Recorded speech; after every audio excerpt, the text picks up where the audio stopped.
जिस तरह का ये पूरे देश के अंदर माहौल चल रहा है, ये तो सिर्फ एक जो अंग्रेजों की नीति थी ना, डिवाइड एंड रूल, बांटो और राज करो, जो उन्होंने सैकड़ों साल राज करा, वही नीति शायद दोबारा से आ गई है कि स्कूलों के अंदर ये बताया जाने लगा एक छोटे से बच्चों को इसलिए मारा जाता है कि वो मुसलमान है। एक क्लास टीचर इसलिए वो कहती है मुसलमान बच्चों के से, और दूसरे बच्चे इसलिए उसकी मजाक उड़ाते हैं कि तुम्हारा देश की आज़ादी में कोई योगदान नहीं है। कितनी शर्म की बात है। मैं तो सोचता हूँ कि शायद पता नहीं क्या ये हिंदुस्तान के लोग हैं या और कहीं देश से आए हुए लोग हैं। हिंदुस्तान के लोग ऐसी बातें नहीं कर सकते। हिंदुस्तान के लोग तो काफी अमन पसंद लोग हैं। नफरत की आग मुजफ्फरनगर से चल के राजधानी दिल्ली के गांधीनगर में पहुंच चुकी है। सरकारी स्कूल की एक अध्यापिका ने खुलेआम कक्षा में बच्चों के सामने इस्लाम धर्म और मुसलमानों को लेकर आपत्तिजनक टिप्पणी करी। इस मामले को लेकर हमारे साथ बात करने के लिए अभी मौजूद हैं इलाके के पूर्व काउंसलर। आइए उनसे जानेंगे क्या है पूरा मामला, क्या है ये मामला। जी देखिए, ये 25 तारीख को मुझे बच्चों के अभिभावकों ने बताया कि सर्वोदय बाल विद्यालय है कैलाश नगर गांधीनगर के अंदर 14 नंबर गली के बाहर स्कूल है।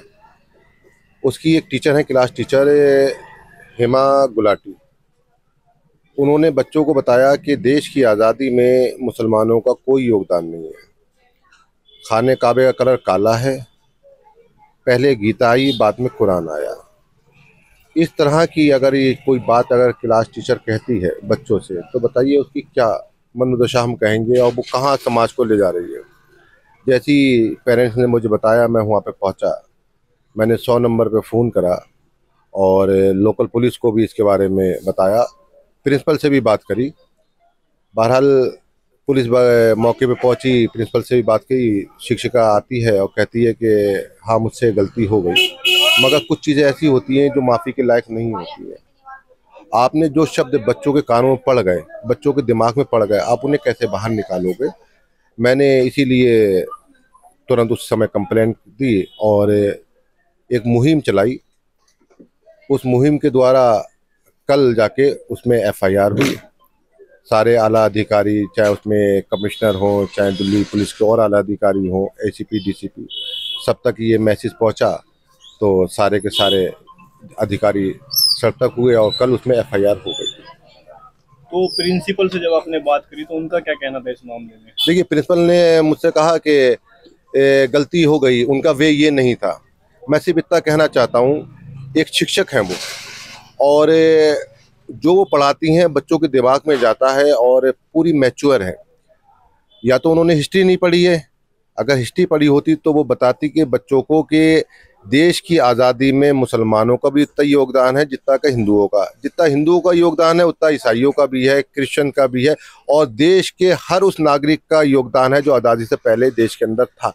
कहीं ना कहीं सबने कुर्बानी दी है और इसी कुर्बानियों के कारण आज हम आज़ाद देश में सांस ले रहे हैं। मगर वो पता नहीं चाहती कि शायद इस देश की आज़ादी में हम लोग सांस ले सकें। जो इस तरह के उल्टे सीधी चीज़ें जो बच्चों को समझा रही थी, बच्चों को पढ़ा रही थी, बच्चों को सिखा रही थी, ये उनकी गंदी मानसिकता थी और शायद इसीलिए उनके खिलाफ एफआईआर भी हुई। जब आप पुलिस के पास एफआईआर कराने गए तो इस पे पुलिस का क्या रिएक्शन था? क्या आराम से एफआईआर दर्ज कर ली गई या आपको जद्दोजहद करनी पड़ी? देखिए, ये बहुत सारी चीज़ें ऐसी होती हैं कि आराम से कोई भी चीज़ नहीं हो पाती। जो चीज़ सुर्खियों में आ जाती है, मैंने काफ़ी प्रयास किया इसके लिए और 2-3 दिन का मेरा प्रयास था। मैं तो कहता हूँ दो बहुत ऊपर वाले का लाख लाख शुक्र है कि 2-3 दिन के प्रयास में ही ये एफआईआर हो गई। मगर इतनी आसानी से नहीं एफआईआर हुई जितनी आसानी से आप समझ रहे हैं। तो क्या मांग है अब आपकी? देखिए, हमारी मांग तो यह है, दिल्ली पुलिस ने अपना काम कर दिया, अब रह जाता है दिल्ली सरकार का काम। दिल्ली सरकार उसे पनिश करे, उसे बर्खास्त करे, उसे सस्पेंड करे, उसे टर्मिनेट करे। दिल्ली सरकार अब करेगी, क्योंकि पुलिस ने तो अपना काम कर दिया है, एफआईआर कर दी है, और मेरे ख्याल से अब डिपार्टमेंट का काम रह गया है। ना तो इस मामले पर अभी एजुकेशन मिनिस्टर ना दिल्ली के चीफ मिनिस्टर का कोई बयान नहीं आया है इस मामले में क्या कहना है, बल्कि स्कूल दिल्ली सरकार के अंडर ही आता है।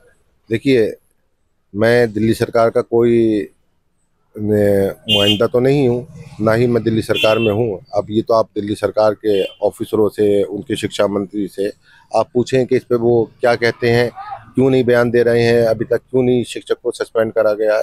तो दिल्ली सरकार के ही लोग बता पाएंगे। मगर जिस तरह का ये हो रहा है देश में, जो चल रहा है, चाहे वो मुजफ्फरनगर हो, चाहे वो दिल्ली हो, चाहे और जगह से भी खबरें आ रही हैं, ये बिल्कुल गलत है। स्कूल जो होता है वो शिक्षा का मंदिर है और गुरु का जो ओहदा होता है बहुत ही आला होता है।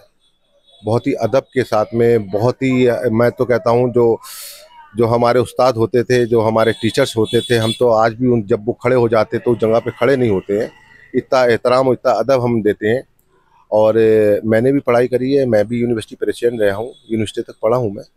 मगर कभी भी हमें ये फील नहीं हुआ कि हमारे गुरु हमें मुसलमान समझ रहा है या हिंदू समझ रहा है। हमारे गुरु ने हमेशा हमें बताया कि इस देश की आज़ादी में सबका योगदान रहा है, हिंदू मुस्लिम सिख ईसाई का।